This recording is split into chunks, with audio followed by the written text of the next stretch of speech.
یہ نہیں کہ جتنا بھی برا ہو بس گھر جوڑنا ہے، اصل میں تو گھر محبتی سے چلتے ہیں، ایک دوسرے کو جب تک برداشت نہیں کرو گے تو گھر نہیں چلتے. ٹھیک ہے برداشت نہیں کرو گے نہیں چلتے، لیکن برداشت کی بھی ایک لمٹ ہے. کیوں برداشت کریں حد سے زیادہ؟ کیوں برداشت کریں بھئی؟ کیوں شادی ہم نے برداشت کرنے کے لیے تھوڑی کی ہے، سکون کے لیے کی ہے نا. تو ٹھیک ہے اس سکون میں کچھ چیزیں، ہر دنیا کی ہر نعمت میں کچھ فالٹ بھی ہوتے ہیں، لیکن ہر چیز کی یہ کیا ہوتی ہے؟ حد ہوتی ہے. اس حد سے آگے میں تو کم از کم برداشت نہیں کر سکوں گا بھائی جو میں دوسروں کو کیا ایسی ترغیب دوں. ایک چیز لمٹ ہوتی ہے نا، ایک لمٹ کے بعد آدمی کی کھوپڑی گھومنا شروع کہتے ہیں. بھائی وہ میرے پاس آتے ہیں کہ صبح شام کہ بیگم صاحبہ یہ بھی نہیں کرتی، یہ بھی نہیں کرتی، یہ بھی نہیں کرتی، یہ بھی نہیں کرتی، یہ بات بھی نہیں مانتی، جب چاہیں پرس اٹھا کے گھر سے باہر بھی چلی جاتی ہیں، نہ ابا کی خدمت نہ اماں کی خدمت، کچھ بھی نہیں مان رہی، ایک کسی چیز میں شوہر کو فالو نہیں کر رہی. میں کہتا ہوں بھائی جان چھڑاؤ. تم نے اگر خالی ثواب کے لیے کسی عورت پہ خرچ کرنا ہے تو عیدی سینٹر میں بہت ساری بیوہ عورتیں ہیں جن کو تم جا کے کھلا دیا کرو جب کسی کام کی نہیں ہے. اسی طرح میاں بھی اگر وہ خرچہ نہیں اٹھا رہا، گھر کا کرایہ بھی نہیں دے رہا، بچوں کی اسکول کی فیسیں بھی نہیں دے رہا، علاج معالجے کے پیسے بھی نہیں دے رہا، میاں فوراً سے پہلے بدل لو بھائی. ہم تو یہی کہتے ہیں لوگوں کو. ایسے میاں کی اطاعت کر کے خامخواہ میں اگر ثواب ہی حاصل کرنا ہے تو اتنی خدمت اپنے ابا کی کر کے وہ بھی تو ثواب ہے نا. رہنے تو نہیں سمجھ میں آ رہا تو رہنے. وہ میں اکثر خلا کا واقعہ بیان کرتا ہوں نا. دور نبوی میں خلا ہوا تھا. جمیلہ بنت ثابت انصاری رضی اللہ تعالی عنہا رسول اللہ صلی اللہ علیہ وسلم کے پاس آئیں. صحیح بخاری کی حدیث ہے. شادی ہوئی، پہلے اپنے میاں کو دیکھا نہیں تھا انہوں نے.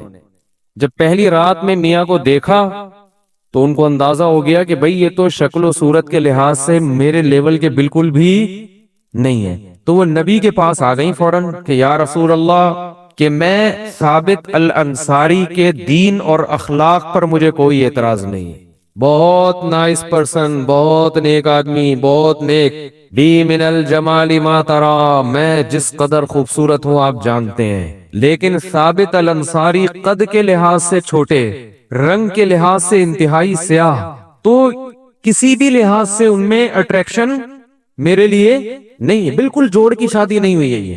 مجھے خلا چاہیے. مجھے کیا چاہیے؟ خلا. خلا کا مطلب شوہر سے طلاق. خلا کا مطلب وہ نہیں ہوتا جو آج کل عدالتوں نے بنا دیا ہے کہ اور عدالت خود سے کچھ دے دے. مطلب یہ ہے کہ شوہر سے اس شرط پہ طلاق چاہیے کہ مہر واپس کرنے کے لیے تیار ہوں. ایسی طلاق کو خلا کہا جاتا ہے. ہوتی وہ طلاق ہی ہے اور دیتا وہ شوہر ہی ہے، کیونکہ ڈیورس شوہر کے علاوہ کوئی بھی نہیں دے سکتا. جج صرف اپنی بیوی کو طلاق دے سکتا ہے، دوسروں کی بیویوں کو جج کو ڈیورس دینے کا رائٹ نہیں ہے. تو آپ صلی اللہ علیہ وسلم نے ان کے میاں کو بلایا اور فرمایا دے دو طلاق اس کو، مشورے کے طور پر. طلقھا، ان کو کیا کرو؟ طلاق دے دو. کیونکہ آپ جانتے تھے کہ یہ چلو ایک غلطی ہو گئی نکاح کر کے، اب اس کو باقی رکھنا اس سے بڑی غلطی ہوگی، نہیں لڑتے رہیں گے تو چھوڑ دو اس کو. اس سے بھی پتہ چلتا ہے کہ ہمارے معاشرے میں جو طلاق کو بہت معیوب سمجھا جاتا ہے نا، طلاق معیوب ہے اتنی نہیں ہے جتنی سمجھا جاتا ہے. نہیں یہ سر پٹول رہے ہیں تو چھوڑو یار، تمیز سے علیحدگی اختیار کر دو. نہ زیادہ نہیں، ہندوؤں کی طرح نہیں ہے کہ آسمانوں پہ جوڑے بنتے ہیں تو وہ ایلفی سے چپک گئے ہیں. اب حقیقت ہے یہ تو ہندو عیسائیوں کی باتیں ہیں جو گراؤنڈ ریئلٹی سے ہٹ کر ہوتی ہیں کہ جوڑے آسمانوں پہ بنتے ہیں، وہ بن گئے. جوڑے آسمانوں پہ بنتے ہیں، ٹوٹتے بھی آسمانوں پہ ہی ہیں. وہ ٹوٹنا بھی آسمان پہ ہی لکھا ہوا ہوتا ہے کہ یہ نہیں چلیں گے تو چلو بھائی تمیز سے الگ ہو جاؤ. ایسا نہ ہو جا جا کے بلا وجہ الگ ہو جائیں. یعنی ایک حد ہوتی ہے برداشت کی. کیا ہوتی ہے؟ ایک حد ہوتی ہے. میرے سامنے ایک دفعہ ایک میاں بیوی کا کیس آیا تو وہ کیس میں یہ نوعیت تھی کہ بہت زیادہ ان کے پھڈے ہو رہے تھے نا. خیر ہم نے سلو صفائی کرا دی.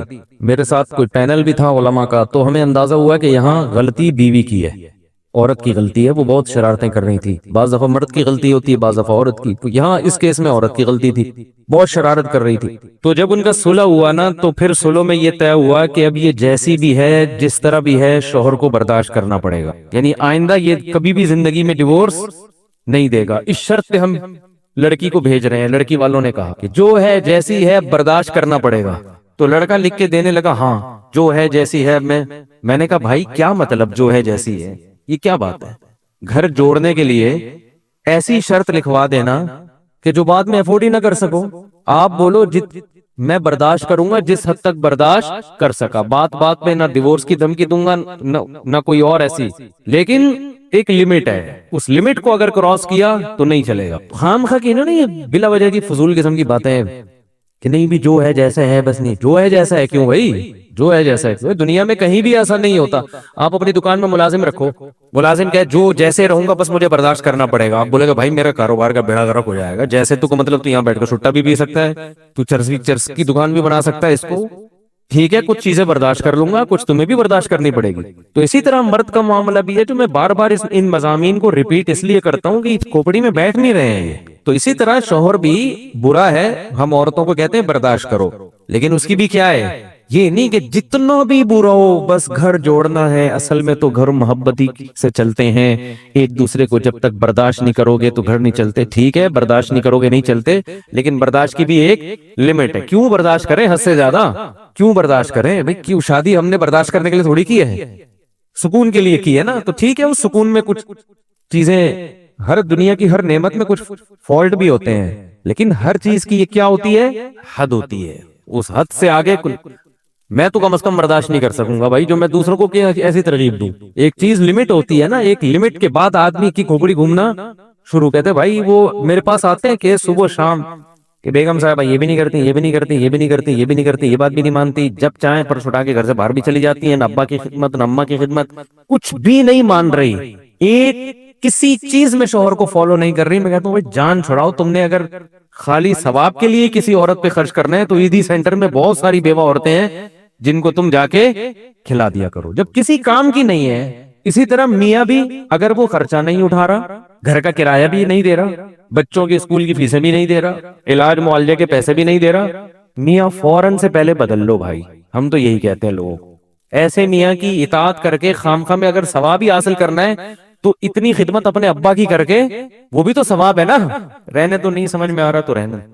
تو خامخواہ میں پھلترو کی طرح ایک بندے کا نام اپنے ساتھ لگانے کا، جب وہ کوئی سرے سے کوئی حقوق ہی ادا نہیں کر رہا ہے تو پھلترو کی طرح نا چیزیں چپک جاتی ہیں آپ کے ساتھ. دیکھا ہوگا نا پھلترو پتہ ہے کسے کہتے ہیں؟ بعض دفعہ یہ ہوتا ہے، اب تو یہ چیزیں ختم، بچپن میں چیزیں نظر آتی تھیں جیسے سردیوں میں نا چیزیں چپک جاتی ہیں، تو اون جو سویٹر بن رہی ہوتی تھی نا خواتین گھر میں، تو بعض دفعہ اون چپک گیا کپڑے سے.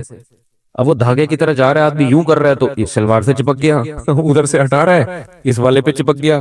تو اکثر وہ قمیص کے پیچھے چپکتا تھا، وہ نظر نہیں آتا تھا، پھر تو وہ چپکا رہ جاتا تھا. تو لوگ کہتے تھے کیا یار پھلترو لگا لیے ساتھ میں، جہاں جا رہے ساتھ ساتھ یہ. تو ایسے ہی بعض عورتوں نے پھلترو کی طرح میاں کو اپنے ساتھ چپکایا ہوا ہے. وہ ایک حق بھی کم بخت ادا کرنے کے لیے تیار نہیں ہے. تو بعض نے پھلترو کی طرح بیگم کو چپکایا ہوا ہے، بعض نے پھلترو کی طرح. تو ایک حد ہے برداشت کی بھی. اس کے بعد پھر قرآن کیا کہتا ہے؟ تمیز سے علیحدگی. تو مجھے ڈر یہ لگتا ہے ایسی باتوں سے خامخواہ میں کی علیحدگیاں نہ شروع ہو جائیں. یہ بھی بہت ڈر لگ رہا ہوتا ہے، سائیڈ ایفیکٹ بھی بہت ہوتے ہیں اس طرح برملا بات کرنے کے. لوگ بلا وجہ زندگی گزار رہے ہوتے ہیں، برداشت کر کے خامخواہ میں علیحدہ نہ ہو جائیں. تو وہ برداشت اصل ہے لیکن ایک حد تک. اور حد جو میں لوگوں کو بیان کرتا ہوں، شوہر اتنا خراب ہو جائے کہ عورت ذہنی مریضہ بننا شروع ہو جائے، ڈپریشن کی گولیاں کھانا شروع کر دے، تو بس یہ لمٹ کراس ہو گئی. اب کیا ہے، اسٹریس اتنی ہے کہ گولیوں پہ آ گئی ہے. اگر بیوی ساس نے بہو کو اتنی ٹینشن دی ہے کہ اب بہو صاحبہ ڈپریشن کی گولیوں پہ آ گئی ہیں، تو بھائی اب کیا ہونا چاہیے؟ یہ بہت ہو گئی. کیونکہ اس کی وجہ یہ ہے کہ اب غلطی جس کی بھی ہو، لیکن اب یہ حدود اللہ پر قائم بولو نا نہیں رہ سکتے. اب غلطی میں پڑنا کہ کس کی غلطی تھی، جس کی بھی تھی، بہرحال نقصان تو اس کا ہو گیا نا. تو کیا فائدہ بھائی؟ میاں کو سمجھانا چاہیے جان چھوڑ دو اس کو، بشرطے کہ عورت راضی ہو. راضی نہیں ہے تو پھر تو وہ اور سے زیادہ بڑی ٹینشن. دو گولیاں کھا رہی ہے، پتہ چلا طلاق کے بعد 4 گولیاں کھا رہی ہے بیٹھ کے. تو مرد اگر اتنا خراب ہے نا کہ عورت اسٹریس میں آ گئی، ڈپریشن میں آ گئی ہے، تو پھر میری رائے یہ ہے کہ صحت پہلے ہے میاں. کیونکہ تھوڑے دن میں یہ پاگل جب ایک دفعہ اسٹریس اور ڈپریشن کی گولیوں پہ آ جائے نا اور اصل حل نہ کیا جائے اس اسٹریس کا، تو پھر یہ گولیوں کی تعداد بڑھتی ہی ہے، کم نہیں ہوتی. اور پھر یہ پاگل ہی ہو کے مرے گی بیچاری. حقیقت بتا رہا ہوں میں، یہ پھر پاگل ہونے کے علاوہ اس کا کوئی انجام نہیں ہے. تو پاگل ہونے سے پہلے الگ کر دیا جائے، یہ زیادہ بہتر ہے. آدمی ڈپریشن میں نہیں آتا، آدمی اگر ڈپریشن میں نہیں آتا، وہ اس کی وجہ یہ ہے کہ وہ جو اگر بیوی الٹی سیدھی بھی مل جائے نا، وہ گھر سے باہر نکل جاتا ہے، بھاگ جاتا ہے وہ گھر سے. وہ بیچاری کہاں بھاگ کے جائے گی نا، پھر وہ جا کے دوستوں میں نکال دیتا ہے. بہت سارے آپشن. مرد اتنی جلدی گھریلو حالات کی وجہ سے ڈپریشن میں نہیں آتا، سمجھ رہے ہو؟ تو اس کے اصول کچھ اور ہیں، ٹھیک ہے؟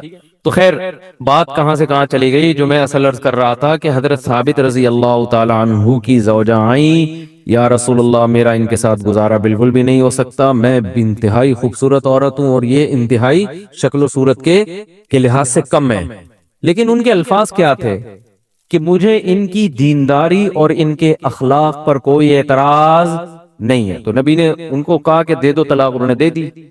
عقل مند تھے، جانتے تھے کہ گزارا نہیں ہو سکتا تو خام خام ایسے گھر کو زبردستی گھسیٹنے کا کیا فائدہ، ورنہ مرد ظالم بھی ہوتے ہیں، لٹکا دیتے ہیں، نہیں بھائی بس جیسا تیسا ہے، تو اس میں فائدہ نہیں ہے پھر۔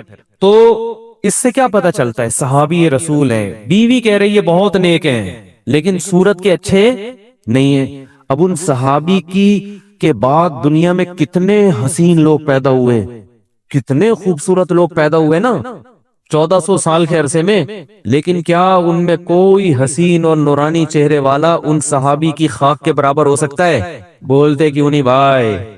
تو پتہ یہ چلا میرے بھائی، کسی کی شکل اس لائق نہیں ہوتی کہ اس کی بیس پر اس کو بزرگ سمجھ کے اس سے عقیدت اور محبت کی جائے۔ ہاں ان چیزوں کا محبت کو بڑھانے میں دخل ضرور ہوتا ہے کہ آپ کے پیر صاحب کی شکل بھی اچھی ہے تو تھوڑا اور زیادہ عقیدت ہو جاتی ہے انسان، یہ ایک نیچرل ہے۔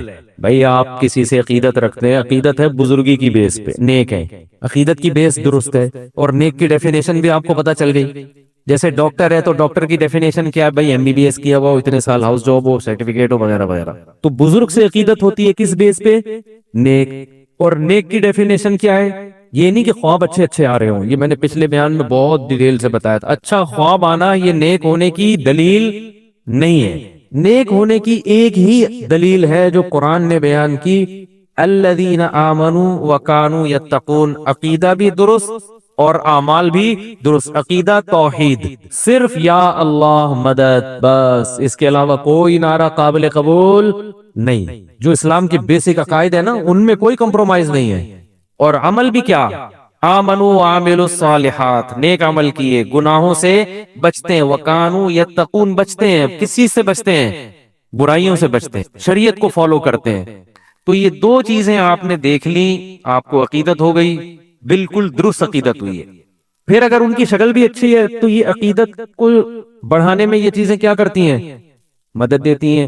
یہی وجہ ہے کہ جتنے پیغمبر دنیا میں آئے سارے خوبصورت تھے، اللہ نے کسی پیغمبر کو بدصورت نہیں بنایا۔ وجہ کیا تھی کہ خوبصورتی کی وجہ سے نا قوم ان کی طرف مائل ہو، ان کی بات کو ذرا زیادہ شوق سے سنے گی، عقیدت میں یہ چیز اضافے کا ذریعہ بنے گی۔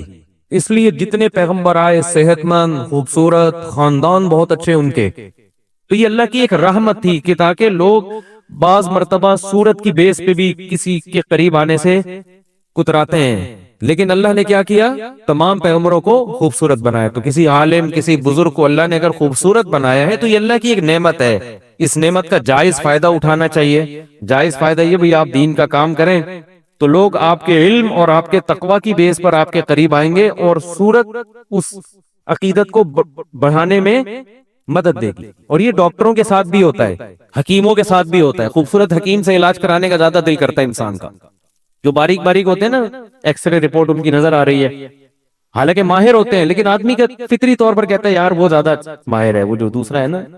یہ انسانی نیچر ہے۔ ڈاکٹر بھی اگر خوبصورت ہوگا تو ویسے انسان اس کی طرف، یہ انسان کی نیچر ہے، جو چیز بھی اچھی لگتی ہے انسان اس کی طرف مائل ہوتا ہے، تو اس میں کوئی حرج نہیں ہے۔ لیکن بیس کیا ہے؟ بیس پہ سمجھوتا اور کمپرومائز نہیں ہوتا۔ ڈاکٹر سے عقیدت میڈیکل سائنس کی بیس پہ، تو پہلے اس میں مہارت ہو، باقی چیزیں بعد کی ہیں۔ نہیں آ رہی سمجھ میں بات؟ اور اگر ایک ڈاکٹر اپنے فن میں ماہر ہے، شکل کا اچھا نہیں ہے، دوسرا شکل کا اچھا ہے فن میں ماہر نہیں ہے، پھر شکل کے اچھے والے سے علاج کرانا یہ حماقت اور بے وقوفی ہے۔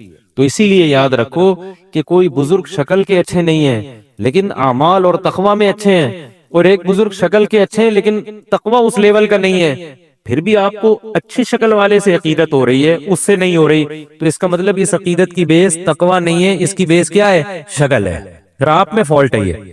تو یہ اتنی لمبی ڈیٹیل میں نے اس لیے بتائی کہ آج ہمارے ہاں علماء اور بزرگوں سے عقیدت کا جو معیار ہے وہ معیاری کیا ہوتا جا رہا ہے؟ رمایا. اور یہی وہ بیس تھی جس کی بیس پر مشرکین مکہ برباد ہوئے. انہوں نے کہا کہ یہ جو ہے نا ہمیں قیامت کے دن بخشوا دیں گے. اللہ نے جگہ جگہ فرمایا کہ یہ خود بھی بخشے جائیں گے کہ نہیں بخشے جائیں گے, پہلے اس پہ تو غور کرو. فَإِنَّكُمْ وَمَا تَعْبُدُونَ مِن دُونِ اللَّهِ حَسَبُ جَهَنَّمَ, فرمایا جن معبودوں کو تم پوجتے ہو نا بزرگوں کی مورتیاں بنا کے, اللہ ان مورتیوں کو تمہارے ساتھ جہنم کی آگ میں ڈالے گا.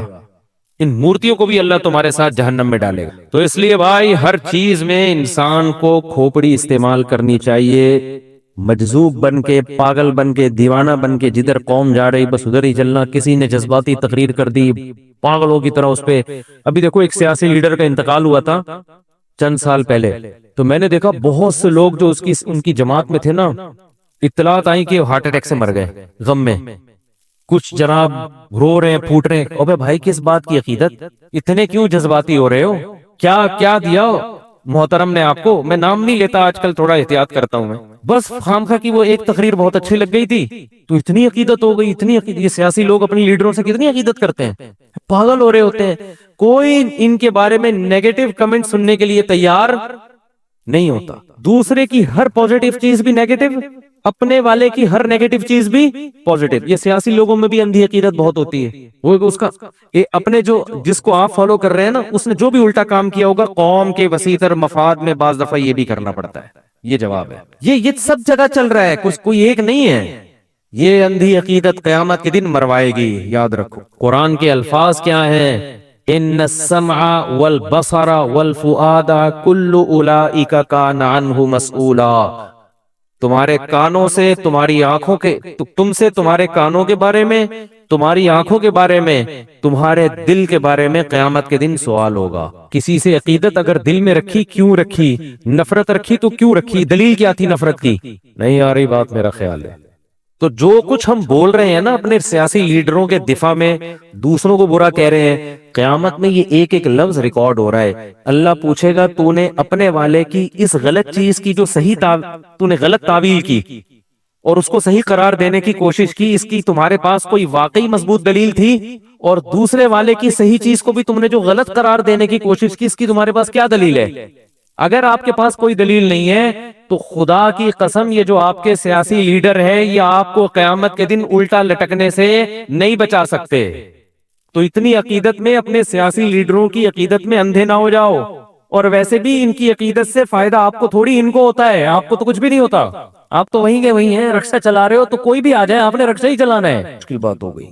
آپ سمجھتے ہو کہ آپ جس جماعت کو فالو کر رہے ہو وہ جب وزیر اعظم بن جائیں گے تو آپ کے رکشے سے ٹیکسی میں آ جاؤ گے یا لینڈ کروزر پہ آ جاؤ گے؟ آپ رکشے پہ ہی رہو گے. پھر خامخواہ میں اپنے والوں کی تعریفیں کر کر کے غلو کرنا, مبالغہ کرنا.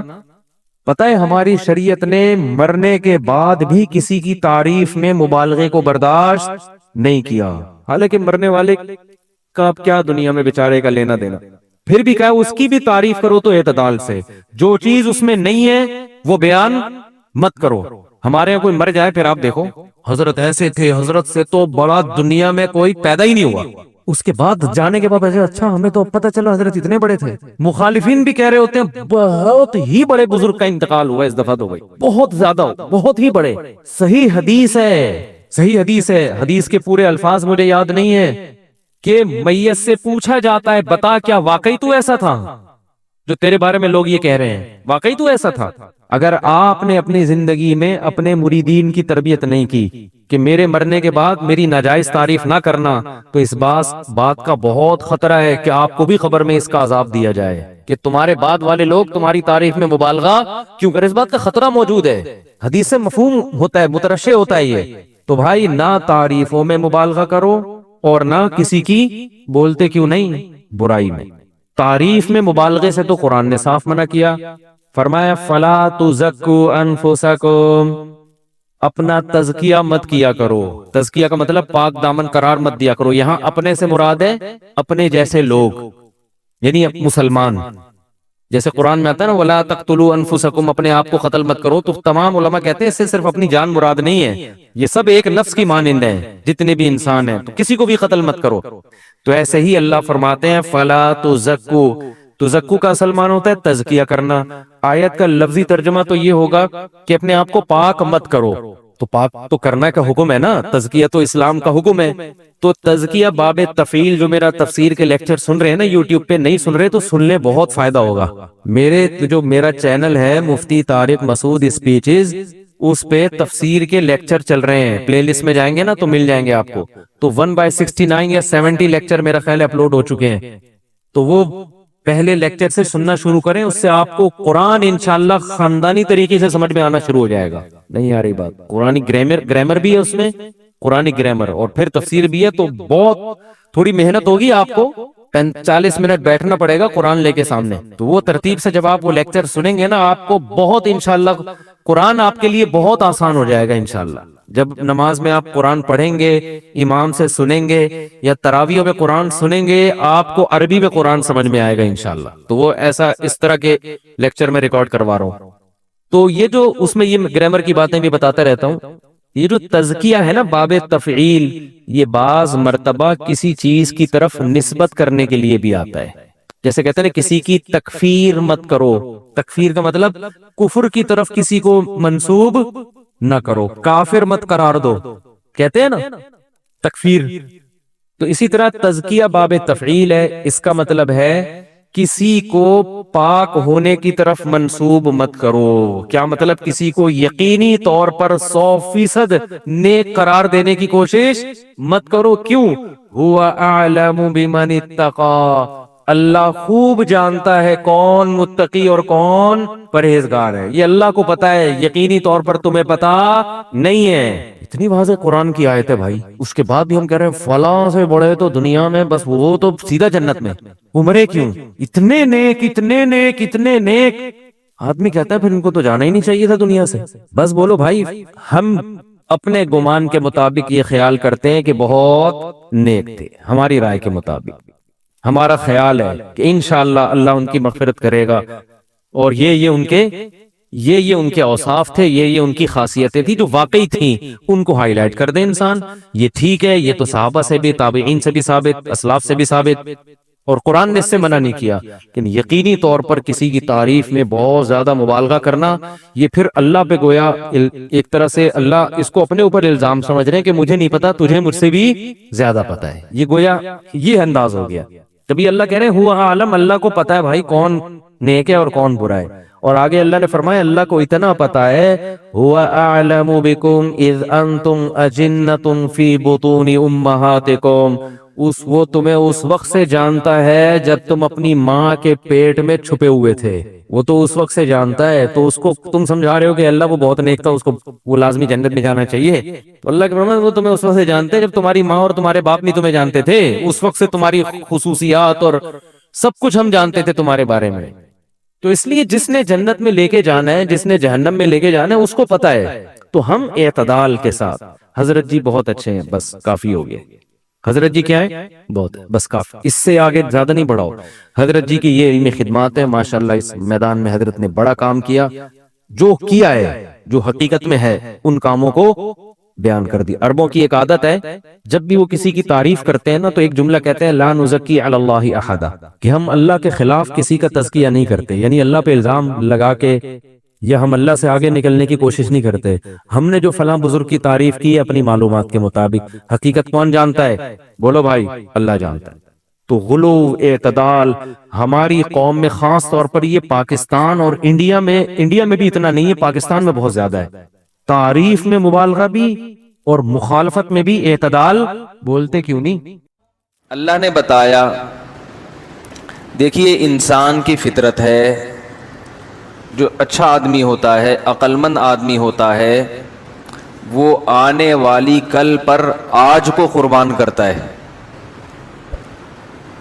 آپ نے دیکھا ہوگا جو بچے اسکول نہیں جاتے، کھیل تماشوں میں وقت ضائع کرتے ہیں، انہیں والدین کیا نصیحت کرتے ہیں کہ ابھی کھیل کود میں ٹائم اگر ضائع کیا تو بیٹا کل تمہاری کیا ہو جائے گی؟ برباد.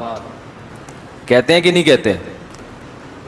بول لو بھائی، اگر کہتے ہیں تو کہتے ہیں، کہنا چاہیے، اگر نہیں کہتے تو آج سے کہنا شروع کر دیں.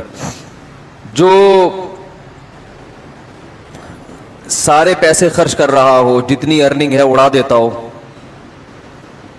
تو لوگ اسے کہتے ہیں بھائی کل کے لیے کچھ بچا کے بھی رکھو. کل اگر جاب لیس ہو گئے, کل اگر کوئی بڑا خرچہ آ گیا, کوئی بیماری آ گئی, کوئی مصیبت آ گئی, تو تمہارے پاس تو کچھ ہے نہیں, کیا بھیک مانگو گے لوگوں سے؟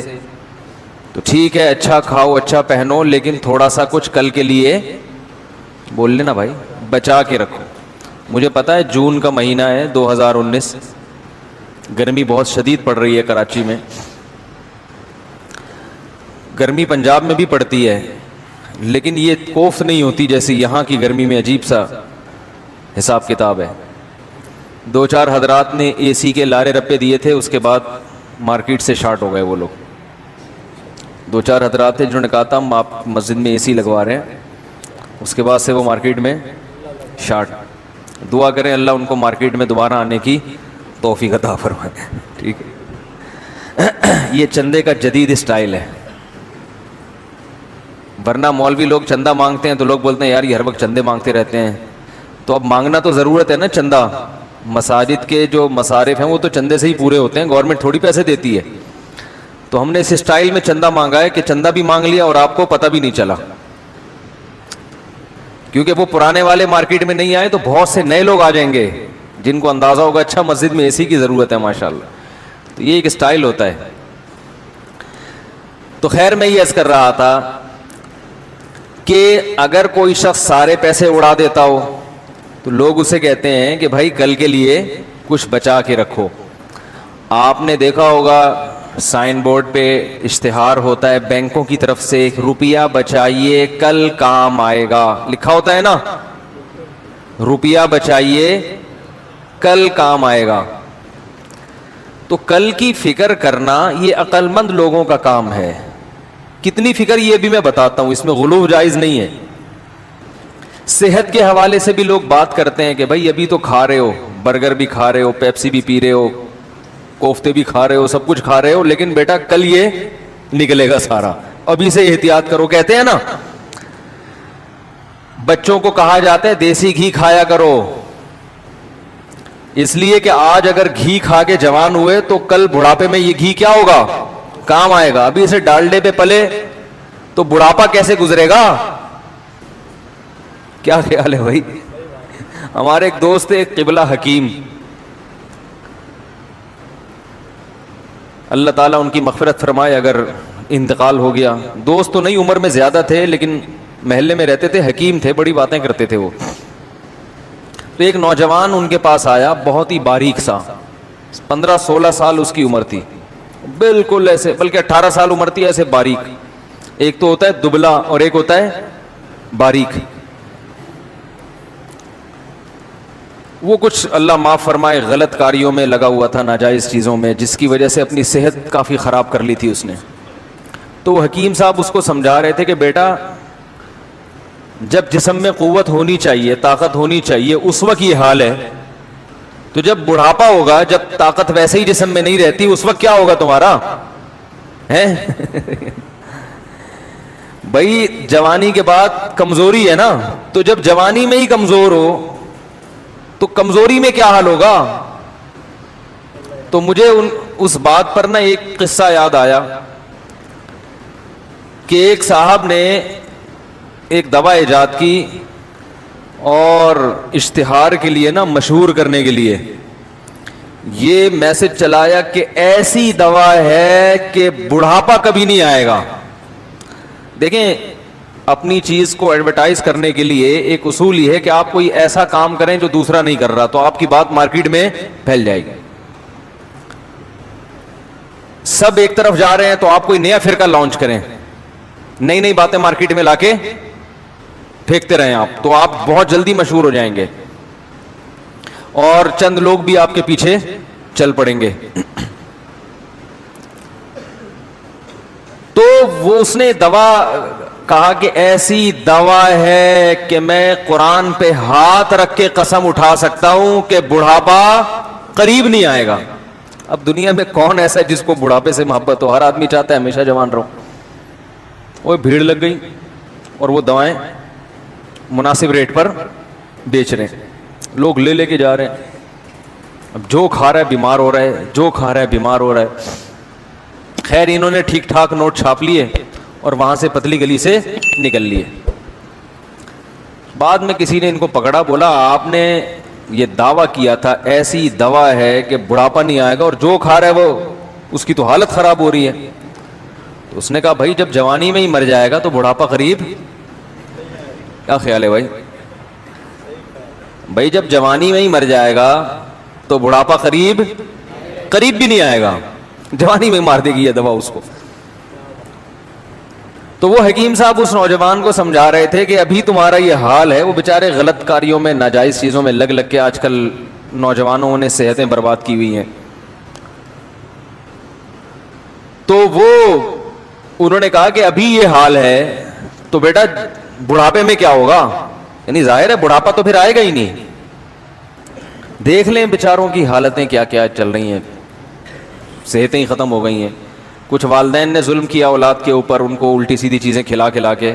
آج کے بچے دیسی گھی نہیں کھاتے, ان کو دیسی گھی سے بدبو آتی ہے, حالانکہ دیسی گھی میں اللہ نے خوشبو رکھی ہے, اس کی خوشبو پہ تو وہ بکتا ہے.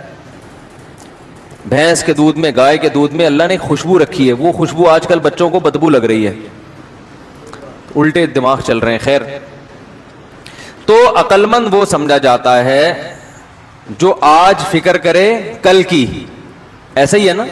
تو بچوں کو کہا جاتا ہے بیٹا آج کھاؤ, جو جوانی میں کھا لیا وہ کام کب آئے گا, کیونکہ بڑھاپے میں نہیں کھایا جائے گا پھر, اور زیادہ کھاؤ گے تو نقصان بھی ہوگا. آج کھا لیا تو کام کب آئے گا, کل آئے گا.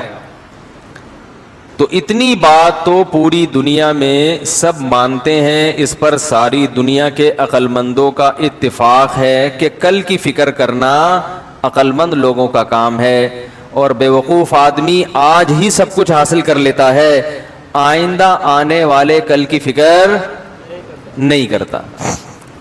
لوگ بیٹیوں کی شادیاں کیوں کرتے ہیں؟ ان کو پتا ہے بھائی ہم مر جائیں گے تو یہ اپنے گھر میں رہیں گی تو ان کا مستقبل محفوظ, ورنہ کسی باپ کا دل نہیں کرتا کہ بیٹی کو گھر سے, بولو بھائی, رخصت. بیٹوں کو نکالنے میں اتنا مسئلہ نہیں ہوتا, نکل یہاں سے, کان سے پکڑ کے نکال دو, تھوڑا سا ٹیڑھا بیڑا چلے نا, چماٹ مارو, نکل یہاں سے. بیٹی کو سے جو باپ کو محبت ہوتی ہے تو کوئی باپ کبھی نہیں چاہے گا میری بیٹی گھر سے رخصت ہو, لیکن یہ قربانی باپ دیتا ہے بچی کے مستقبل کے لیے, اس کے فیوچر کے لیے. تو دنیا میں ہر شخص, آپ کو اولاد چاہیے اپنے فیوچر کے لیے, ہمیشہ آپ کماتے نہیں رہیں گے, ہمیشہ آپ کے ہاتھوں میں طاقت نہیں رہے گی. ایک وقت آئے گا آپ پہ بڑھاپا ہوگا, پھر آپ پہ مختلف قسم کی بیماریاں حملہ کر سکتی ہیں, تو اس میں صرف آپ کی اولاد ہے جو آپ کی خدمت کرے گی, باقی کوئی بھی آپ کی خدمت اس طرح سے نہیں کرے گا. وہ کرائے پر رکھ لیں گے آپ کسی کو, ایک الگ بات ہے, وہ دل اور جان سے محبت کے ساتھ خدمت نہیں کرے گا آپ کی. تو پلاننگ فیوچر کی, مستقبل کی پلاننگ یہ ہر آدمی کرتا ہے اور ہر شخص کو کرنا چاہیے. صحت کی پلاننگ بھی ہوتی ہے, معاشی لحاظ سے بھی آپ پلاننگ کرتے ہیں. لوگ انشورنس کیوں کرواتے ہیں کہ بھائی آج اگر کل ہم بیمار ہو گئے یا کل گاڑی میں حادثہ ہو گیا, مسئلہ نہ ہو جائے. تو اگرچہ انشورنس ناجائز ہے, حرام ہے, وہ طریقہ کار صحیح نہیں ہے, لیکن فیوچر کی پلاننگ کرنا یہ غلط, بولو بھائی, نہیں. یہاں تک میں اپنی بات سمجھا پایا ہوں. اب مسئلہ مسلمان میں اور کافر میں بڑا ہے. مسلمان کے ہاں جو کل کی ڈیفینیشن ہے وہ نہیں ہے جو کافر کے ہاں ہے. بہت مشکل ہے بھائی. کل کی جو ڈیفینیشن ہے نا ہمارے جو عرف میں, وہ 50-60 سال کی زندگی کو کل کہا جاتا ہے. حالانکہ یہ بہت چھوٹا کل ہے. اس کل کے لیے جتنی تیاری کی جا رہی ہے اتنی تیاری کی ضرورت نہیں ہے, کیونکہ یہ جو کل ہے نا جس کے لیے آپ تیاری کرتے ہو اور 40 سال تک کرتے رہتے ہو, تو یہ تیاری میں آپ کی آدھی سے زیادہ زندگی گزرتی ہے, اور اس کا آؤٹ پٹ جو حاصل ہوتا ہے اس کے لیے آپ کے پاس ٹائم, بولو بھائی, بہت تھوڑا ہوتا ہے. اب یہاں سے مشکل بات شروع ہو گئی. یہاں سے کیا شروع ہو گیا؟ ٹیکنیکل مسئلے اب آنا شروع ہو جائیں گے. دیکھو جو کل کی تیاری کی جاتی ہے وہ کب تک کی جاتی ہے؟ اکثر 40 سال تک تو فیوچر کی پلاننگ کرتے رہتے ہیں نا بھائی. آپ پہلے پڑھتے ہو, دیکھو 10 سال کا بچہ جو ہے نا, بچہ 7 سال میں جاتا, بلکہ میرا خیال ہے آج کل تو 4 سال, اسکول والوں کا تو بس نہیں چلتا, وہ کہتے ہیں بچہ پیدا ہمارے اسکول میں آگے کرو پھر ہم پڑھائیں گے اس کو. وہ تو فیسیں لینے کے چکر میں ہے نا. 7 سال سے پہلے بچے کو اسکول میں داخل نہ کریں, کھیلنے کودنے دیں اس کو, اس کی ذہنی گروتھ ہونے دیں. لیکن ایک اسکولنگ سسٹم ایسا مسلط کر دیا گیا ہے ہمارے اوپر, اتنے اتنے چھوٹے چھوٹے بچوں کو, جن کے بیچاروں کو ماں باپ کی آنکھوں کی ٹھنڈک بنتے, گھر میں رہتے. خیر یہ پھر ٹاپک چینج نہ ہو جائے کہیں. تو بچہ اسکول میں جا کے پیدا کر دیا آپ نے, معذرت کے ساتھ جو فیوچر میں اسکول آ رہے ہیں ان میں یہی ہوگا. بلکہ وہ بچے کی پیدائش سے پہلے ماں باپ کو پڑھانے کے لیے, کیا آپ کے بچے کے لیے پہلے آپ کا پڑھنا بھی ضروری ہے, ٹھیک ہے نا, تاکہ پیدا ہوتے ہی بچے کو پڑھی لکھی ماں ملے. تو ہم نے ماں باپ کے لیے بھی ایک سینٹر کھولا ہوا ہے جن کی اولاد ہونے والی ہے, وہ ان کا مقصد ہے پیسے کھینچنا, تو وہ بہت پہلے سے پلاننگ کریں گے. تو بچے کی پلاننگ, جو دنیا کی پلاننگ ہے وہ شروع ہو جاتی ہے 3-4 سال میں. آپ اس کا اسکول میں ایڈمیشن کرا دیتے ہو اور بھاری بھرکم فیسیں دینا, بھائی بولنے پر کوئی پابندی نہیں ہے, بھاری بھرکم فیسیں دینا شروع کر دیتے ہیں آپ. یہ فیوچر کی کیا ہو رہی ہے؟ پلاننگ. پھر بچہ جناب 15 سال میں میٹرک کرتا ہے, اگر وہ انسان کا بچہ ہوگا, تمیز سے چلتا رہا ہوگا, ورنہ 20 سال لگا دے گا کمبخت سے میٹرک. تو اگر وہ واقعی شرافت سے چلتا رہا تو انشاءاللہ 15 سال میں کیا کر لے گا؟ میٹرک کر کے نکل آئے گا وہ. لیکن ابھی آپ کی پلاننگ ختم, 15 سال اس نے فیوچر کے لیے, آنے والے کل کے لیے قربان کر دیے. 15 سال کے بعد پھر وہ 2 سال لگائے گا انٹر کرنے میں. یہ انٹر میں جو ٹائم لگا رہا ہے, صبح شام کتابیں پڑھ رہا ہے, کوچنگ سینٹر بھی جا رہا ہے, صبح کالج جا رہا ہے, یہ آج کے لیے کر رہا ہے یا کل کے لیے؟ بولو بھائی, کل کے لیے. یہ ساری قربانی, صبح صبح اٹھے گا, نماز کے لیے اٹھے نہ اٹھے, کالج کے لیے اٹھ جائے گا, پھر پڑھے گا, پھر امتحانوں میں 2 مہینے کی الگ ٹینشن. ہمیں یاد ہے امتحان کے دن کیسے ہوتے ہیں, ایک اچھی خاصی ٹینشن ہوتی ہے انسان کا. درمیان میں کچھ تفریح بھی کرے گا, سواد مردان چلا جائے گا 1-2 مہینے کے لیے, لیکن جو زیادہ تر ٹائم ہے اس کا وہ ٹینشن میں گزرے گا. ایک فکر کے رزلٹ نہیں آیا, پتہ نہیں نمبر کیسے آئے. انٹر کے بعد یعنی یہ کتنے ہو گئے؟ 12 سال ہو گئے, اور بچے کی عمر ہو گئی 17 سال. انسان کے بچے کی بات کر رہا ہوں, یہ پہلے بتا دوں. 17 سال میں وہ کیا کرتا ہے؟ انٹر کرے گا. ابھی فیوچر کی پلاننگ جاری ہے. پھر اس کے بعد وہ BCom کرے گا یا BSc کرے گا یا BA کرے گا, بیچلر بنے گا. پھر اس کے بعد 4 سال یونیورسٹی میں گزارے گا یا کچھ بھی کرے گا. بہرحال 18-20 سال اس کے لگ گئے فیوچر کی پلاننگ میں. 20 سال کے بعد جا کے اس کو ایسی جاب ملتی ہے جو اچھی نہیں ہوتی, لیکن وہ اس لیے اس جاب کو قبول کرتا ہے کہ اس کے ذریعے مجھے اچھی جاب فیوچر میں, بولو بھائی, مل سکتی ہے. مجھے مستقبل میں, یہ میں قرآن و حدیثی پر بیان کر رہا ہوں. لوگ کہتے ہیں قرآن حدیث, وہ جو میں نے آیت پڑھی ہے نا, کل کی تیاری کرو, اس آیت کا مطلب آپ کو سمجھا رہا ہوں میں. ایک صاحب مجھے کہنے لگے آپ نے پورا بیان کیا, کوئی قرآن کی آیت کوئی حدیث. میں نے کہا پورے بیان میں کوئی ایک بات قرآن اور سنت کے خلاف ملی ہے؟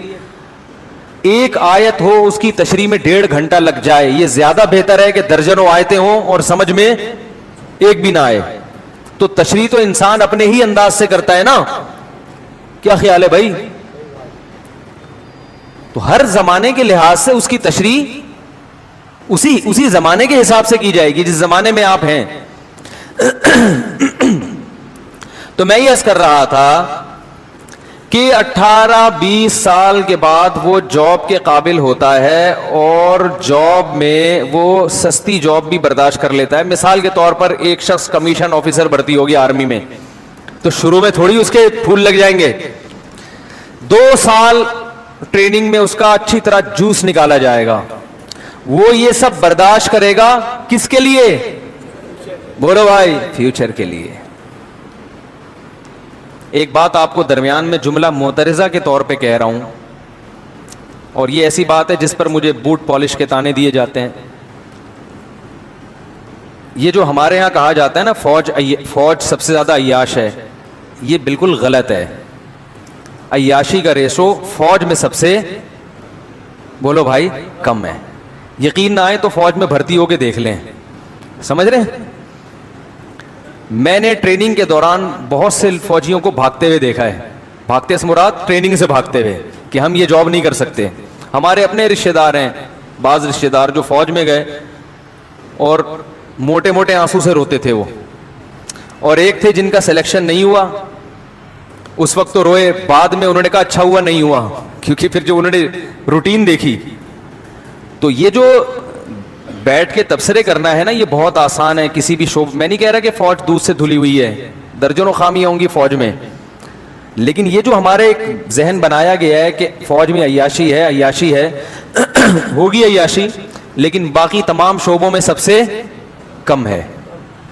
آپ تھوڑا سا جا کے ذرا دیکھ لیں فوجیوں کی زندگی, تو آپ کیمپنگ جو کرتے ہیں, جنگلوں میں رہتے ہیں, آپ نیوی میں جا کے دیکھیں. آپ جو ہمارے جو فوجی جوان پاکستان نیوی میں جو سمندروں میں رہتے ہیں, ہر وقت الٹی کی گولیاں ساتھ ہوتی ہیں, ہر وقت الٹیاں. سمندر کی زندگی بہت بڑی ٹینشن ہے, بہت بڑی ٹینشن ہے.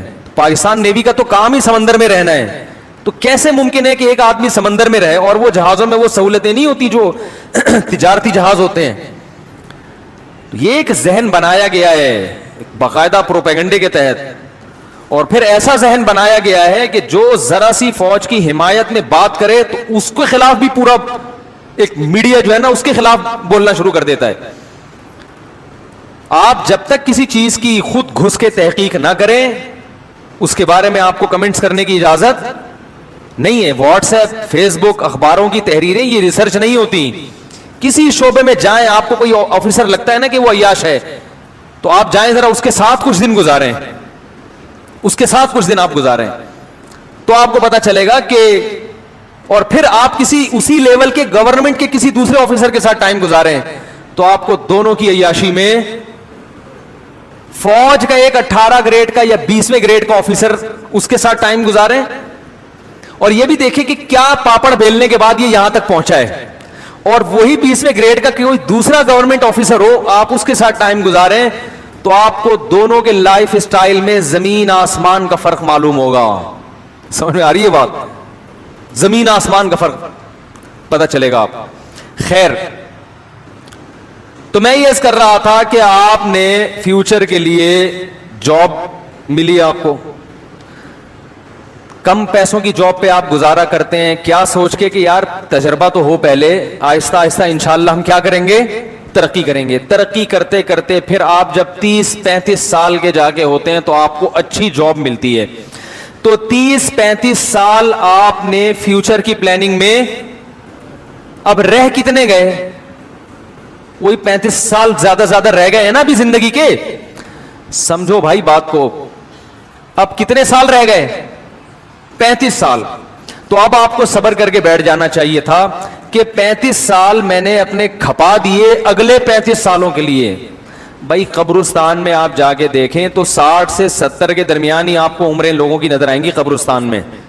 تو اس کا مطلب ہے آپ یہ فرض کر لیں کہ 70 میں دنیا سے, بولو نا بھائی, چلا جاؤں گا. یہ تسلی کر کے بیٹھ جائیں, اس سے زیادہ فری ہونے کی ضرورت نہیں ہے. گریبی ہے, اگر بائی چانس بچ گئے تو بچ گئے, لیکن وہ بچنے کے بعد اس قابل نہیں ہوتا کہ وہ لائف کو انجوائے کر سکے. 70 سال کے بعد تو کوئی بہت ہی کوئی قبلہ حکیم صاحبوں کو کشتے مشتے کھائے ہوئے ہوں تو وہ ایک الگ بات ہے, لیکن ڈاکٹر نہیں بچتے 70 کے بعد, تو عام آدمی کہاں سے بچے گا؟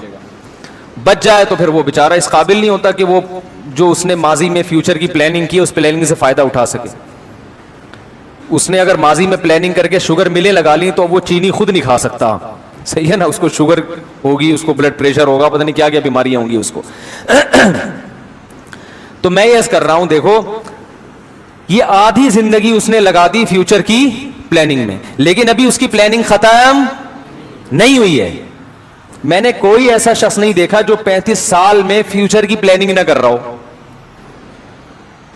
کوئی آپ نے دیکھا ہو تو مجھے بتائیں, عجائب گھر میں رکھوائیں گے انشاءاللہ اس کو ہم, کہ یہ 35 سال میں اس کی جو تنخواہ ہے اس پہ یہ صبر کر کے بیٹھ گیا ہے اور یہ کہہ رہا ہے میرے پاس اب کھانے پینے کا بہت ہے اور اللہ کا دیا میرے پاس بہت کچھ ہے, اب میں مزید فیوچر کی پلاننگ نہیں کروں گا, اب یہ 35 سال تک جو میں نے محنت کی ہے اب میں اگلے 35 سال بس اس محنت کا پھل کھاؤں گا. ہے بتاؤ دنیا میں کوئی ایسا؟ کیا ہو گیا بھائی, کوئی ہے؟ نہیں تو ابھی عجائب گھر میں ہمارے ہاں جگہ خالی ہے. عجائب گھر ہم نے دیکھا تھا, میری عمر 18 سال ہو گئی تو میں پاکستان یہ کراچی کا عجائب گھر دیکھنے گیا تھا, تو وہ عجائب گھر خود ایک عجائب گھر ہے. اس عجائب گھر کو بھی کہاں رکھ دینا چاہیے؟ عجائب گھر میں. اس میں کچھ ایسی چیزیں ہیں جو خود عجائب گھر میں رکھنے کے قابل ہیں. تو خیر لیکن ہوتا یہ ہے کہ 35 سال میں انسان حقیقت میں پلاننگ شروع کرتا ہے. اب کیا کرتا ہے؟ اب تو وہ کہتا ہے اب میں نے کمانا شروع کیا ہے, اب میں مستقبل کے لیے بچانا شروع کروں گا. بہت مشکل ہے بھائی سمجھانا. دیکھو 35 سال تک کمانے کی پلاننگ ہو رہی تھی. کیا مطلب؟ اپنے آپ کو پلاننگ کے قابل بنانے کی پلاننگ ہو رہی تھی. پلاننگ تو اب شروع ہوئی ہے. غلط تو نہیں کہہ رہا میں؟ 35 سال میں آپ کیا شروع کرتے ہیں؟ میرا گلا بیٹھا ہوا ہے, تھوڑی سی آپ کو بات سننے میں دشواری ہوگی.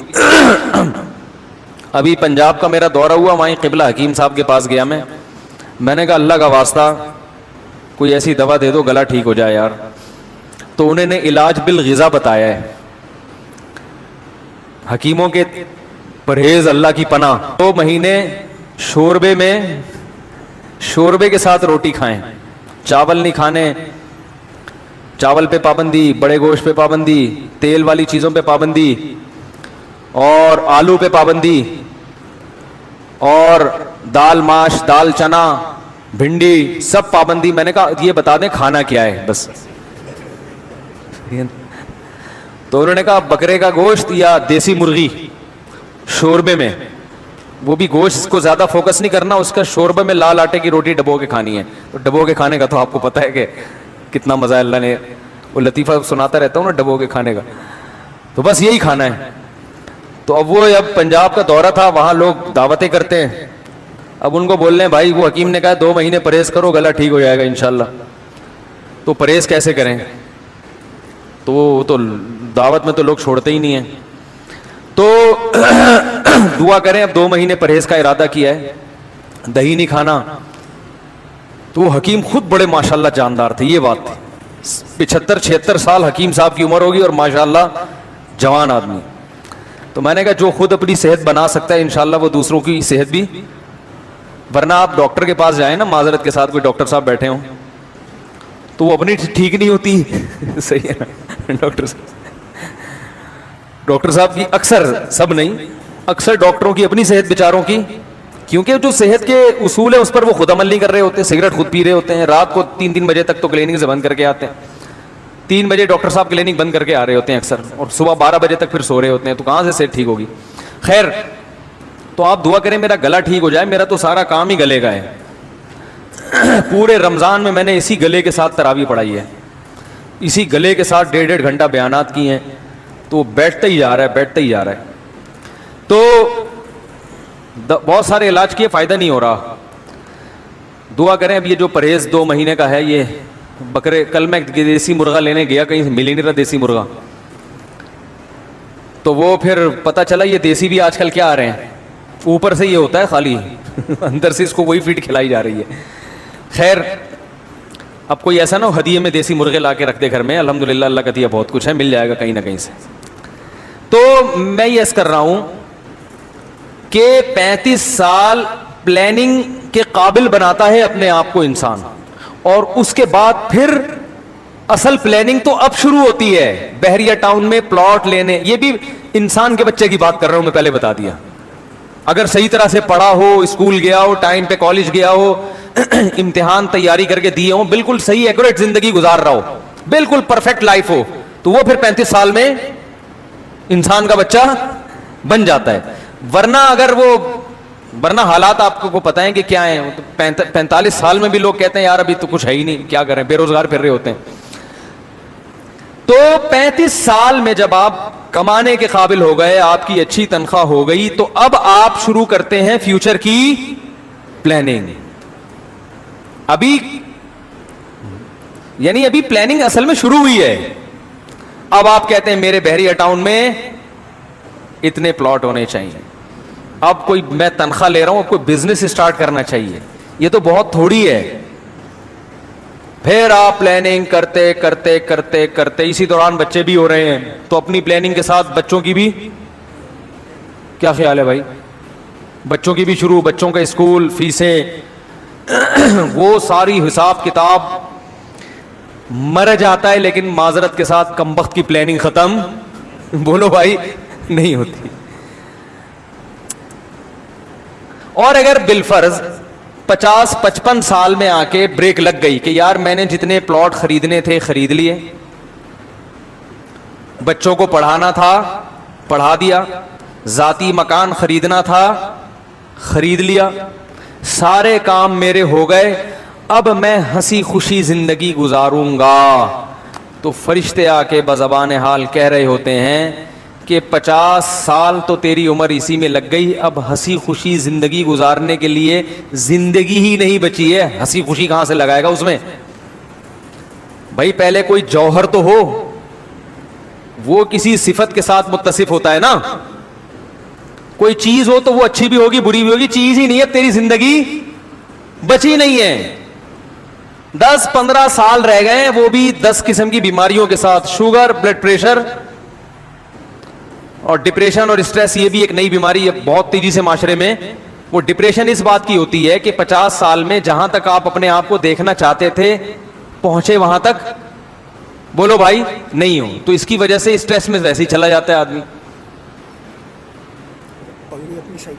اچھا کیا ہو گیا میری پگڑی کو بھائی, صحیح ہو گئی اب. تو اس کی وجہ سے ویسے ہی انسان کہاں چلا جاتا ہے, اسٹریس میں چلا جاتا ہے. اور درجنوں پھر اولاد کے الگ مسائل, کوئی اولاد بگڑ گئی, وہ ساری پلاننگ کی واٹ لگا دیتی ہے. بگڑی ہوئی بیگم مل گئی, بد اخلاق عورت مل گئی, اس نے ساری پلاننگ کی, بولو بھائی, ایسی کی تیسی کر دی. سالہ مل گیا کوئی ایک بھی آڑا ترچا, ایک سالہ بھی آڑا ترچا مل جائے نا, وہ ٹینشن کے لیے, بولو بھائی. اور سوچو جس کے 3-4 قسم کے مختلف قسم کے سالے ہوں, اس کی زندگی کیسی ہوگی ہیں. وہ تو شکر ہے اللہ نے ہمیں اچھے شریف سالے دیے ہیں, ورنہ رزق تو لے لیا نا ہم نے, رزق تو لے لیا نا. تو پلاننگ کرتے کرتے کرتے کرتے بڈھا ہو جاتا ہے, اور بالفرض اگر پلاننگ روک دے تو اب اس پلاننگ سے فائدہ اٹھانے کے لیے زندگی بہت تھوڑی بچی ہے, بہت تھوڑی زندگی بچی ہے, بہت تھوڑی. اور اکثر لوگ تو اچانک بیٹھے بیٹھے اٹیک ہو گیا, شوگر لیول ہائی ہوا, گردے ڈیمیج ہو گئے, ایک دم موت کی طرف لڑکتے ہیں. تو میرے بھائی قرآن مجید جو بار بار کہہ رہا ہے کہ یہ دھوکے کا گھر ہے, دھوکے کا گھر ہے, اعلموا, یقین کر لو, جان لو, انما الحیات الدنیا لعب ولہو, کہ دنیا کی زندگی کھیل ہے, تماشا ہے, اور کیا ہے, متاع الغرور, دھوکے کا گھر ہے. بار بار جو قرآن کہہ رہا ہے یہ اس لیے کہہ رہا ہے کہ یہ واقعی دھوکہ دیتی ہے انسان کو.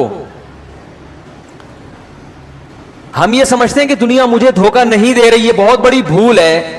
دیکھو ایک شخص ہے جس کے بارے میں محلے والے یہ بتائیں کہ یہ دھوکے باز ہے, تو عین ممکن ہے آپ بولو بھائی کہ محلے والوں کو اس سے کوئی چڑ ہوگی, ہو سکتا ہے یہ دھوکے باز نہ ہو, لوگوں کو اس سے کیا ہو, چھیڑو. کوئی دوسرا شخص آ کے کہتا ہے یہ دھوکے باز ہے, آپ کیسے ہو سکتا ہے بھائی ان کے آپس میں کوئی ذاتی بغض ہو, اس وجہ سے یہ اس کو کیا کہہ رہے ہیں, دھوکے باز. لیکن جب ساری دنیا کہہ رہی ہوگی دھوکے باز ہے, تو آپ کو اس سے معاملات کرنے میں احتیاط کرو گے کہ نہیں کرو گے؟ آپ کہو گے یار اس سے لین دین میں اب احتیاط بہرحال ضروری ہے, کہ یار یہ ایسا ہے نہیں جیسا نظر آ رہا ہے, تو پیسوں کے لین دین میں آپ کیا ہو جاؤ گے, ہوشیار. تو یاد رکھو قرآن مجید میں اللہ تعالیٰ کا ارشاد ہے وَمَنْ أَصْدَقُ مِنَ اللَّهِ قِيلًا، اللہ سے زیادہ سچی بات کس کی ہو سکتی ہے؟ اللہ سے زیادہ سچ کون بول سکتا ہے؟ اللہ نے قرآن میں درجنوں جگہ پہ بتایا کہ یہ دنیا دھوکے کا گھر ہے. یا ایھا الناس ان وعد اللہ حق فلا تغرنکم الحیات الدنیا ولا یغرنکم باللہ الغرور. اے لوگو اللہ کا وعدہ سچا ہے، جس کل کو تم کل سمجھ رہے ہو وہ حقیقی کل نہیں ہے، حقیقی کل کوئی اور ہے. تو ایسا نہ ہو کہ تمہیں دنیا دھوکے میں ڈال دے کیونکہ یہ کیا ہے، یہ دھوکے باز دنیا ہے. تو اب آپ بتاؤ جس کو قرآن بار بار کہہ رہا ہے دھوکے باز دھوکے باز دھوکے باز، اور آپ اس سے بڑے آرام سے لین دین کر رہے ہو، آپ اس سے بالکل پورا اعتماد کر کے اس دنیا پہ بیٹھ گئے، تو بتاؤ پھر ہم اور آپ سے بڑا بے وقوف دنیا میں کون ہوگا؟ محلے میں ایک آدمی کے بارے میں کوئی ایک شخص کہہ دے کہ یہ دھوکے باز ہے، آپ احتیاطاً اس سے لین دین چھوڑ دیتے ہو کہ یار مارکیٹ میں یہ بندہ بدنام ہے. بدنام نہ بھی ہو، ایک شخص بھی کہہ دے گا نا آپ ہوشیار ہو جاؤ گے. اور یہاں اللہ بار بار بتا رہے ہیں کہ یہ دنیا کیا ہے، دھوکہ دینے والی ہے، دھوکہ دینے والی. اور ایسا اس پر اعتماد کر کے بیٹھ گئے کہ یار میں یہ بھی کروں گا، میں یہ بھی کروں گا، میں یہ بھی کروں گا، پھر یہ بھی ہوگا، پھر یہ بھی ہوگا، پھر یوں ہو جائے گا، پھر یوں ہو جائے گا، اور پھر میں مزے اڑاؤں گا. نہیں اڑاؤ گے میرے بھائی. یہ آپ کو دنیا کیا کر رہی ہے؟ بے وقوف بنا رہی ہے. دیکھیے قرآن مجید نے دنیا کے لیے جو لفظ استعمال کیا، زینت کا لفظ استعمال کیا. زینت فرمایا انا جعلنا ما علی الارض زینۃ لہا. کیا عجیب بلاغت ہے قرآن کی. فرمایا کہ یہ جو دنیا کے اوپر کی چیزیں ہیں یہ ہم نے دنیا میں رہنے والوں کے لیے مزین کر دی ہیں. خوب اچھی طرح بات کو سمجھنے کی کوشش کریں. زینت کسے کہتے ہیں؟ فیشن کو. کوئی دلہن کو زیب و زینت سے آراستہ کیا جاتا ہے نا، تو کیا مطلب؟ چاہے وہ خوبصورت ہو یا نہ ہو، اس کو زیور سے آراستہ کر کے ڈسٹمپر کے ڈبے خالی کر کے اس کے اوپر اس کو بہرحال خوبصورت بنانے کی کوشش بولو بھائی کی جاتی. چاہے وہ حقیقت میں خوبصورت ہو یا نہ ہو، اس سے بحث بیوٹی پارلر والوں کو نہیں ہوتی. زینت کا مطلب ہے خوبصورت بنانے کی بولو نا کوشش. حقیقت میں خوبصورت بنانا کس کا کام ہے؟ اللہ کا. تو زینت کا مطلب ہے کہ کوئی چیز حقیقت میں اچھی ہو یا نہ ہو، دیکھنے میں بہرحال بولے نا بھائی اچھی لگے. تو ہر انسان، مرد بھی زینت اختیار کرتے ہیں، عورتیں بھی زینت اختیار کرتی ہیں، اپنی چیزوں کو بھی مزین کیا جاتا ہے. آپ نے دیکھا ہوگا جو گاؤں دیہاتوں کے لوگ ہیں وہ اپنی سائیکلوں پہ کیسے ٹیپ چڑھاتے ہیں نا، سائیکلوں پہ کیا ٹیپ چڑھا چڑھا کے نیلی پیلی پٹیاں، اور ایسے اس کو چھمک چھلو بنایا ہوا ہوتا ہے سائیکل کو. رکشے والوں کو دیکھ لو، ٹرک والوں کو دیکھو، مور بنا ہوا ہے، چیتا بنا ہوا ہے، پورے ٹرک پہ تنزانیہ کا جنگل آپ کو نظر آئے گا ہے، اور اس پہ نیلے پیلے. جو جس کو اللہ نے جتنی سمجھ دی اس کے حساب سے وہ اپنی چیزوں کو مزین کرنے کی کوشش کرتا ہے تاکہ دیکھنے میں کیا لگے؟ اچھی. اب گاڑی اگر کلر اچھا ہے اس کا، اور آپ نے اس پہ بڑا جیسے دولہے کے کار کو سجایا جاتا ہے بہت اچھی طرح سجا دیا، تو دیکھنے میں بہرحال وہ کیا لگے گی؟ اچھی. مگر حقیقت میں اچھی ہے یا نہیں یہ میکینک بتائے گا. وہ انجن سٹارٹ کر کے دیکھے گا کہاں کہاں سے آوازیں نکل رہی ہیں، کہاں سے آواز نکلنی چاہیے مگر نہیں نکل رہی، اور کہاں سے نہیں نکلنی چاہیے مگر بولو بھائی نکل رہی. میں نے اپنی گاڑی دی کسی میکینک کو، میں نے بولا یہ عجیب سی ایک جگہ سے آواز آ رہی ہے. اس میکینک کے سمجھ میں نہیں آیا، اس نے وہ والی آواز بند نہیں کی جہاں سے آواز آ رہی تھی، جو مجھے بھی پتا تھا یہ دروازہ ہل رہا ہے، وہ آواز کیا کر دی اس نے؟ بند کر دی. تو انجن سے آواز آ رہی ہو یا کوئی اور چیز بج رہی ہو، اس سے پتا چلتا ہے کہ یہ اچھی ہے نہیں، یہ صرف دولہا کی کار کو کیا، دولہا ہی کوئی دیکھ لو شیروانی پہنائی ہوئی ہے، پھول ڈالے ہوئے ہیں گلے میں، اور بڑا بیوٹی پارلر سے تیزاب سے نہا کے آیا ہوا ہے ماشاءاللہ، سارے جراثیم بھی اس کے مر گئے، کیسا چمک رہا ہوتا ہے. لیکن کیا یہ اس کی علامت ہے کہ یہ دولہا واقعی اچھا ہے؟ بھائی اچھا لگ رہا ہے یا نہیں ہے یہ تو دلہن بتائے گی 6-7 مہینے کے بعد. کہ جب وہ عدالت میں خلا لینے کے لیے گئی بھی ہوگی تو پتہ چلے گا کہ یہ اچھا تھا بھی یا بولو نا بھائی اچھا تھا یا نہیں تھا. تو زینت کا مطلب ہوتا ہے کسی چیز کو آراستہ کر دینا. تو اللہ نے قرآن میں کہا انا جعلنا ما علی الارض, زمین کے اوپر جو کچھ ہے یہ ہم نے آراستہ کر دیا ہے, دیکھنے والوں کو اچھا لگتا ہے. اچھا ہے نہیں, یہ لگے گا بہت اچھا لیکن اتنا اچھا ہے نہیں جتنا اچھا لگ رہا ہے تمہیں. کتنی بڑی حقیقت اللہ نے بیان کر دی. تو اب ہم کیا کریں اللہ, اگر اچھا لگ رہا ہے لیکن ہے نہیں تو ہم کریں کیا, پھر چھوڑ دیں اس کو. بھائی سوال پیدا ہوتا ہے جب اچھا لگ تو رہا ہے نا, بہرحال اب کیا کریں, ہم تو جو چیز ہمیں لگے گی ہم تو اسی پر عمل کریں گے نا. بھائی گاڑی اوپر سے بھی تو دیکھی جاتی ہے نا, اچھی لگ رہی ہے کہ نہیں لگ رہی. تو یا اللہ ہم کیا کریں, چھوڑ دیں اس دنیا کو. اللہ نے فرمایا نا نا نا چھوڑو نہیں, میں نے اچھا لگایا اس لیے ہے کہ تاکہ تم اس کو حاصل کرو, لیکن بتا دیا کہ یہ اچھی ہے نہیں اتنی, لہذا اس کو دل دینے کی کوشش بولو نا بھائی نہیں کرو.